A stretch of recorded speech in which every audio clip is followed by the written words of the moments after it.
할렐루야. 오늘 우리가 공독한 히브리서는 신약 성경에서도 그 위치가 참 특별합니다.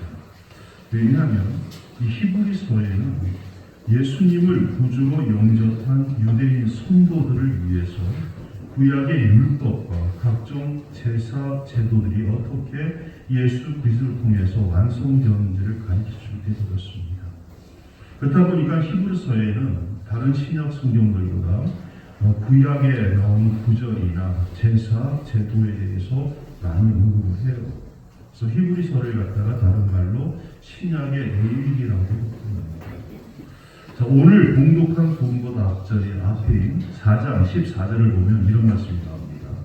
그러므로 우리에게 큰 대제사장이 계시니 승천하시니 곧 하나님의 아들 예수시라 우리가 믿는 도리를 굳게 잡을지어다라고 했습니다. 예수님이 단순한 대제사장이 아니라 큰 대제사장이라고 말해요. 영어 성경으로는 Great High Priest, 높고 Great 위대하시고 존귀하신 제사장이라는 뜻입니다. 이 말의 의미는 이거예요. 대제사장의 역할이 예수 그리스도로 인하여 완성되었다는 뜻입니다. 그리고 오늘 본문에는 예수 그리스도가 멜기세덱 계열에 따른 대제사장이라고 했는데 원래 구약의 대제사장은 모세의 형인 아론의 후손이 맡았고 시간이 지나면서는 레위지파에 속한 사람들이 맡아서 일을 합니다. 그런데 멜기세덱은 아론이나 레위지파 관계가 없어요. 왜냐하면 아론이 태어나기 전 500여 년 전의 인물이 아브라함이거든요. 성경에 보면 멜기세덱이라는 이름이 한 번 나오죠. 한 군데 나옵니다. 언제? 아브라함의 조카 롯이 붙잡혀 갈 때에 아브라함이 집에 키운 가병을 데리고 쫓아가고 적군을 놓치고 롯을 데리고 돌아옵니다. 그때 이 아브라함을 맞이한 인물이 바로 멜기세덱이에요. 성경 창세기 14장 18절에 보니까 멜기세덱에 대해서 이렇게 소개합니다. 지극히 높으신 하나님의 제사장.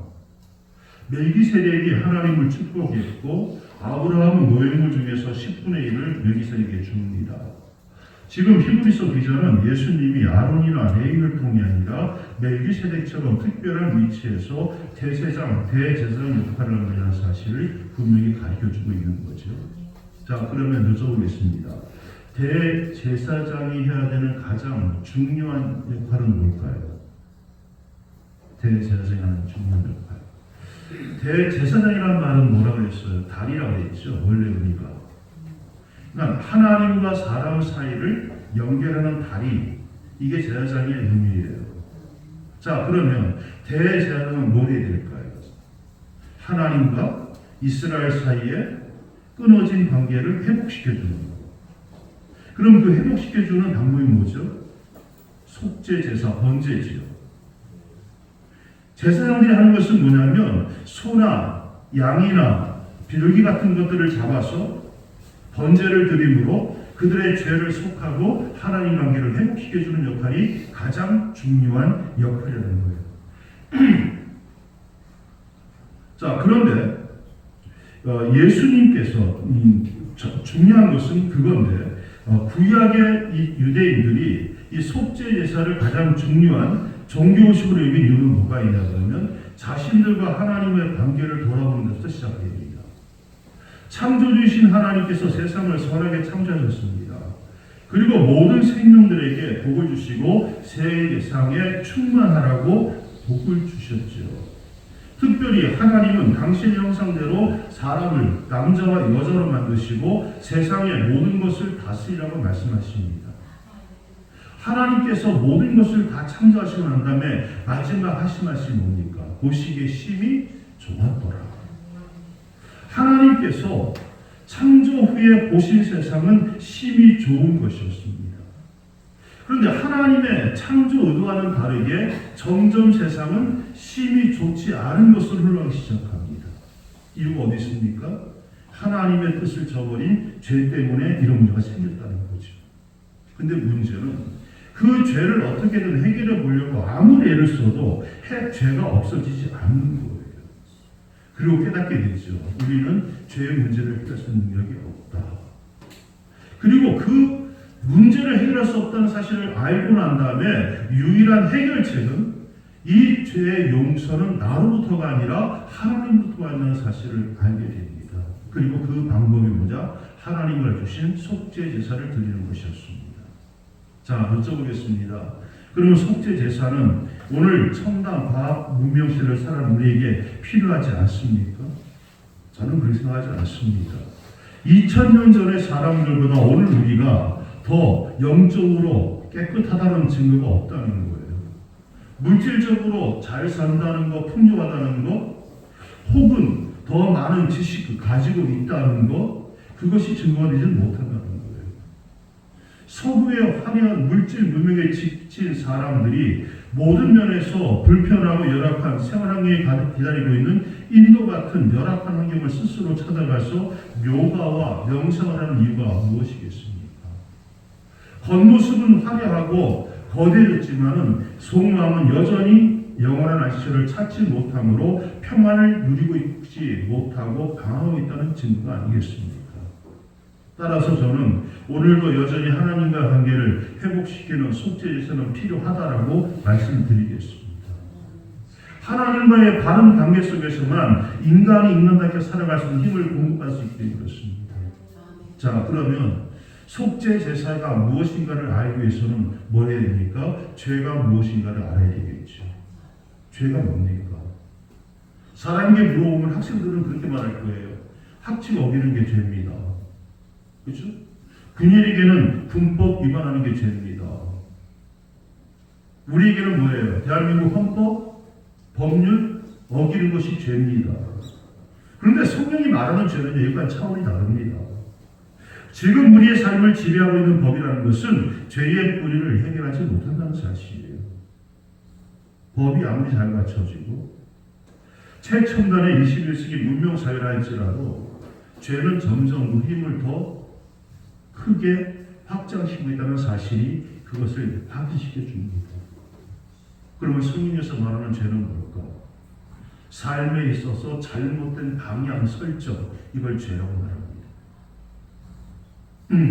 그렇게 말하면 좀 있어 보이지. 삶에 있어서 잘못된 삶의 설정, 방향이 잘못됐다는 거예요. 그 핵심은 뭐냐? 자기소개입니다. 그것을 잘 드러내는 말이 이거예요. 내 인생은 나의 것. 내가 주인이에요. 내 인생의 주인이다. 이 말은 뭐예요? 다른 사람의 간섭을 허용하겠다, 허용하지 않겠다. 허용하지 않겠다는 거예요. 내 안에 갇혀서 자기 사랑 가지고 자기 연민, 자기 집중으로 살아가겠다는 겁니다. 이게 왜 문제가 되느냐? 자기 안에 갇혀있는 사람은요, 다른 사람과 다른 존재와 충만한 생명의 관계를 맺지를 못해요. 생명의 관계를 맺는 건 뭡니까? 내가 네 안에, 네가 내 안에. 이게 뭐거든요. 근데 내가 내 주인이야. 성벽을 쌓았어. 다른 사람이 드는 걸 용납하지 못해. 관계가 생명의 충만한 관계가 될까 안 될까? 안 돼요. 위선적일 수밖에 없어요. 모든 것이 계산적일 수밖에 없어요. 그 관계가 뭐냐면 자기 중심적인 내 인생은 나의 것이라고 이야기하는 거기에 있다는 거죠. 피에르 케고르는요, 이 문제를 갖다가 죽음에 이르는 병에서 이렇게 말합니다. 우리의 내면을 점점 불안하게 만들고 그 불안한 우리를 서서히 죽인다. 겉으로는 살아있는 것 같지만은 실상은 죽은 자가 다름없다. 여러분 중에 혹시 누가 무슨 말 물어보면 맨날 아유 죽을 것 같아요. 죽겠어요. 사는 게 아주 지옥 같습니다. 라고 말하는 사람한테 말부터 바꾸십시오. 그건 여러분은 살아있지만 속은 죽은 자입니다. 하나님과의 관계가 끊어지면요, 말에서부터 표현하기 시작합니다. 죽기 싫다. 사는 게 아니에요. 사실은 죽을 것 같은 거 맞는 것 같아. IMF보다 지금 더 힘든다 그래요. 그건 제가 그냥 하는 말이 아니라 선교지나가 생사를 만나봤는데 이번에 갔을 때 선교지 10군데 들어갔거든요. 그분 다 하는 말이 그거예요. IMF보다 더 어렵습니다. 왜요? IMF보다 선교지가 더 줄었습니다. 한국에도 있는다는 거지. 요 2, 3년 내에. 그래 죽겠다는 말이 나올 거예요. 그러나 여러분, 하나님과의 충만한 생명 관계가 맺어져 있다면 그런 속에서도 예수께서 함께 하시는 살 길이 열리겠지. 하나님이 하시겠지. 할렐루야.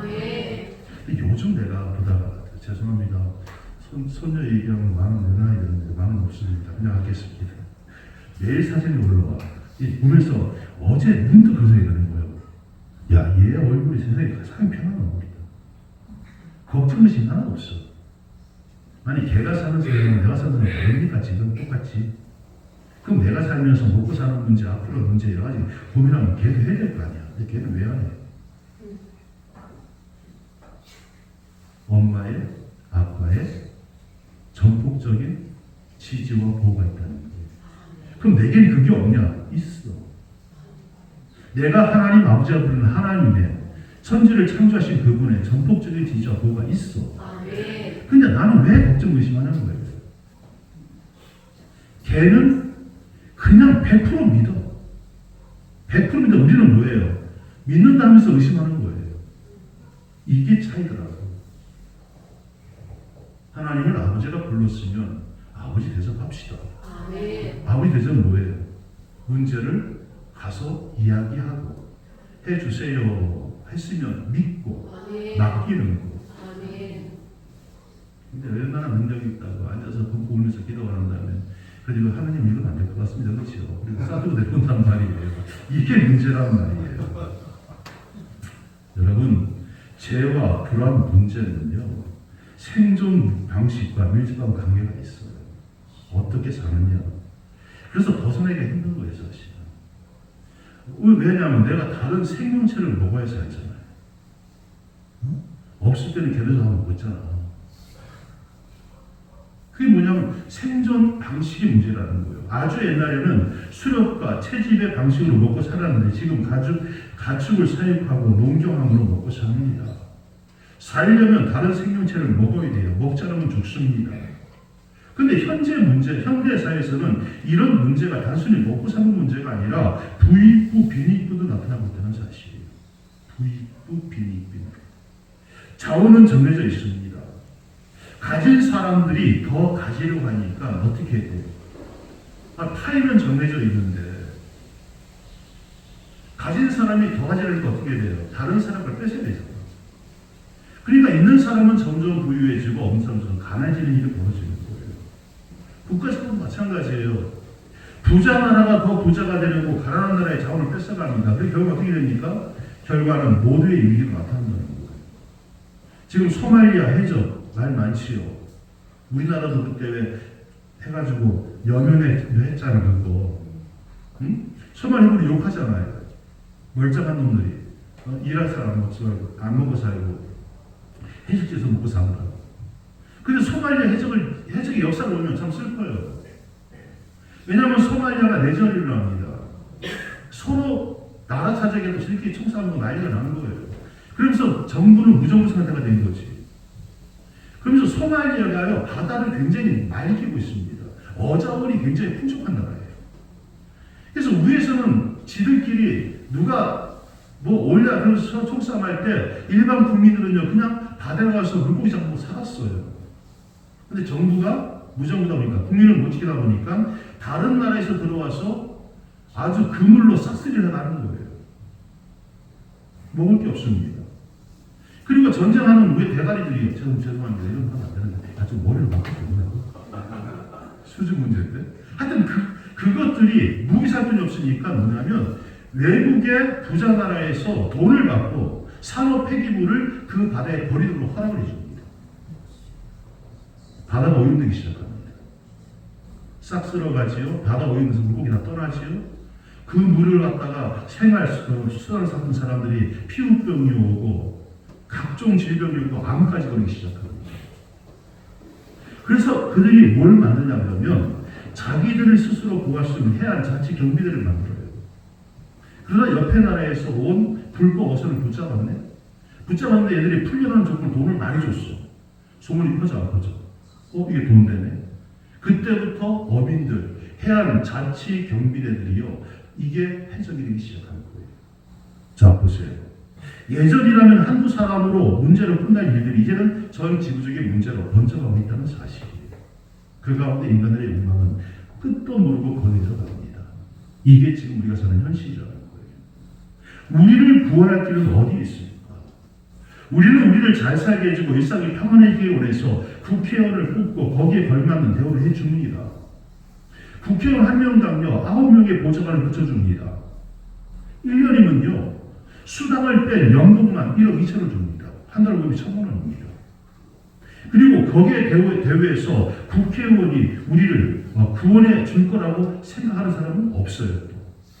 그렇게 하면서 여러분 그 여의도 그쪽 있잖아. 국회의원들이 많이 다니는 길에 휘발유 1리터가 거의 3,000원 이상 되는 거 알아요? 모르지. 휘발유 경유가 2,000 몇백 원, 3,000 가까이 가요. 왜 그렇게 비싼 거 있어? 그랬더니 누가 써놨더라고. 그게 뭐냐면 휘발유 3,000원짜리 넣으면 뒤로 이렇게 리베이트 되는 게 있대요. 누가 쓰겠어? 말하지 맙시다. 그 사람들이 쓰는 거예요. 월급 1,000만 원씩 받고 이번에 뭐 추석 때 상여금을 400만 원 받았다던가. 그러면서도 그 짓 하고 있는 거예요. 우리는요 국회의원들 우리나라를 좋게 만들 거라는 생각은 이전에 포기했어요. 물론 개중에는요 정말 양심에 맞게 정말 책임을 가지고 하는 분들도 있을 겁니다. 근데 오히려 자기 이익을 위해서 사회적 무리나 혼란 정도는 아무렇지 않게 행하는 사람들이 더 많다는 사실을 보면서 절망을 하게 됩니다. 그러면 누가 우리를 구원할 수 있습니까? 오늘 본문에서 히브리서 기자가 전하는 말씀의 의미에서 우리를 구원할 길은 예수 그리스도밖에 없다고 믿습니다. 왜냐하면 큰 대제사장이신 예수 그리스도야말로 구원의 근원이 되시기 때문에 그렇습니다. 여러분 교회에서 늘 하는 상투적인 말 아닙니다. 8절 9절 한번 읽어보세요. 8절 9절 시작.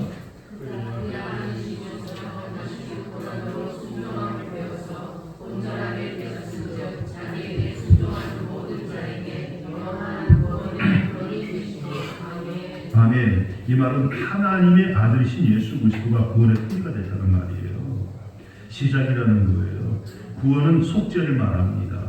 예수 그리스도 통해서 속죄 제사가 완성되었다는 말씀입니다. 더는 동물을 잡아서 피를 뿌리거나 태우는 방식으로 예배를 드리지 않아도 된다는 거예요.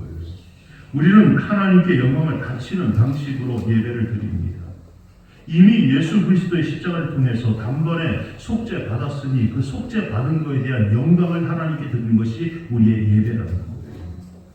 나에게 여전히 죄의 속성이 남아있다는 사실을 알고는 있지만 거기에 좌절하지 않고 그런 나를 위해서 여전히 사랑을 베푸신 하나님께 감사 찬송을 드립니다. 죄의 뿌리가 예수 그리스도의 십자가 보혈에서 뽑혔다는 사실을 믿기 때문에 그렇습니다. 여러분 예수 그리스도를 통한 속죄 경험이 있으십니까? 물론 각자 답은 다를 겁니다.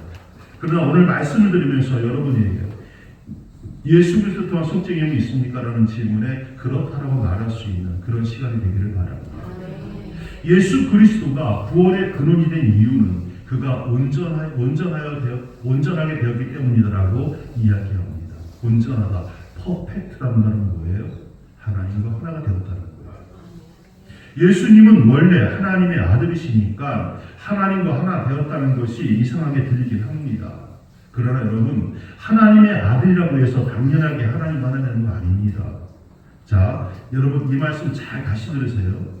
하나님의 아들이라 해서 무조건 하나님과 하나 되는 것은 아닙니다. 예수님께서 자신에게 주어진 역할을 감당하지 못했다면, 자기에게 주어진 소명에 충실하지 못했다면 예수님은 하나님과 온전히 하나가 될 수가 없었다는 말이에요. 자, 예를 들어봅시다. 이번에 노벨 문학상을 받은 한강 씨에게 앞으로의 어떤 계획을 가지고 있냐라고 기자가 물었습니다. 그랬더니 이 한강이 이렇게 나갑니다. 일단 앞으로 6년 동안은 지금 마음속에서 굴리고 있는 책 3권을 쓰는데, 지금 계획하고 있는 책 3권을 쓰는데 몰두하고 싶습니다. 물론 그렇게 쓰다 보면 지금까지 그랬던 것처럼 그 6년 동안 다른 쓰고 싶은 다른 책들이 생각나 어쩌면 살아있는 한 언제까지나 3권씩 앞에 밀려있는 상상 속 책들을 생각하다 제대로 죽지도 못할 거라는 불길한 예감이 들기도 합니다. 이렇게 얘기했어요. 한강 씨에게 물론 책을 잘 쓰는 DNA 재능이 있었을 거예요. 근데 오늘날 한강이라는 인물이 노벨 문학상을 받게 된 것은 뭐다? 재능이 아니라 내가 생각하는 글 다 못 쓰다가 죽으면 어떨까 하는 걱정이 그를 그렇게 만들어 생각해. 책 쓰는데 올인한 거예요. 메디슨이 그런 말 했잖아요. 천재는 1%의 재능과 99%의 노력으로 만들어진다. 같은 거예요. 그냥 낸 게 아니라는 거예요. 이 말을 들으면서 그런 생각이 들었습니다. 내게 걱정은 딱 하나다. 하나님이 내게 맡긴 사명 다 감당하지 못하고 죽을 거야. 뭐 있어 보이잖아. 역시 상 받은 사람은 뭐가 달라. 그런 생각을 했어요. 하나님이 내게 맡긴 사명이 있을 건데 그거 다 감당하지 못하고 죽으면 없잖아. 잘 살고 잘 먹고 잘 놀고 문제가 아니더라고요. 제 마음을 여러분이 조금이라도 알아주시면 감사하겠습니다. 그리고 여러분들도 그런 고민을 할 수 있으면 더 감사하겠습니다. 할렐루야. 내가 계획하는 책 다 못 쓰고 좀 어떨까? 그게 걱정입니다. 이게 소명인 거지. 예수님은 당신에게 맡긴 사명을 다 감당하고 그러므로 하나님과 하나가 되었다고. 그러면 예수님이 받은 소명은 뭘까? 히브리서 기자는요 3가지를 말합니다. 첫째는 고난받는 자, 둘째는 순종하는 자, 셋째는 배우는 자. 예수님의 삶은 처음부터 고난의 삶이었어요. 외양간 구유에서 태어난 것부터 고난입니다. 그리고 십자가에 못 박혀 돌아가시는 고난으로 끝을 맺고 있습니다. 사역 중간에는 뭐랍니까? 여호도 머리를 굴리지 나는 머리를 굴이 없다. 주님의 3년의 공생의 기간은 고난과 고난의 점철이었습니다. 그 다음에 두 번째, 예수님은 배우는 자라고 했습니다. 배운다는 말이 예수님이라는 분과 잘 어울리지 않는 것 같아요. 근데 여러분 보세요. 예수님 몇 살에 사역을 시작했어요? 30살. 그러면 30 되기 전까지 뭐 하셨을 것 같아요? 유대인의 관습 따라 배우는 거예요. 말씀을 배우는 거예요. 성경을 배우는 거예요. 배워야 됩니다. 언제 무너는지 아십니까? 나 정도면 됐을 때 무너지는 거예요. 끊임없이 자신을 낮추고 배우기를 애쓰는 사람은 절대로 넘어지지 않습니다. 배우십시오. 언제까지? 밤에 들어갈 때까지 배우십시오. 배우기를 기뻐하시기 바랍니다. 그 다음에 세 번째 가장 중요한 건 뭐냐면 순종입니다. 예수께서 십자가의 죽음을 예감하고 힘들어하시죠. 신명기 21장 23절에는 나무에 달린 자는 하나님께 저주를 받는 자라고 했고 고린도전서 1장 23절에 보니까 예수님의 십자가 죽음은 유대인의 거리낌의 대상이며 이방인들에게 미련한 것이라고 했습니다. 예수님 십자가에 달리실 때 아람어로 엘리엘리 라마 사박단 우리말로 번역하면 하나님 하나님 어찌 나를 버리십니까? 라고 이야기합니다. 하나님 말씀으로 우주를 창조하신 전능하신 분인데 굳이 예수님 십자가에 죽지 않아도 한마디 말씀으로 인류를 구할 수 있는 거 아니겠습니까? 그렇잖아요. 아마 예수님도 자기의 죽음에 대해서 이해가 되지 않았던 것 같아요. 그러면 들어보셨습니까? 예수님이 십자가에 왜 죽어야 되는지 이해하지 못했다. 들어봤어요? 안 들어봤어요? 되게 어려운 말이에요. 잘 보십시오. 예수님이 왜 십자가에 당신이 죽어야 되는가를 주님은 이해하지 못했던 것 같아요. 어디서 알 수 있느냐? 예수님께서 십자가 달리기 전날 겟세마네 동산 기도하잖아요. 아버지, 이 잔을 내게서 지나가게 하옵소서. 했어 안 했어? 몇 번?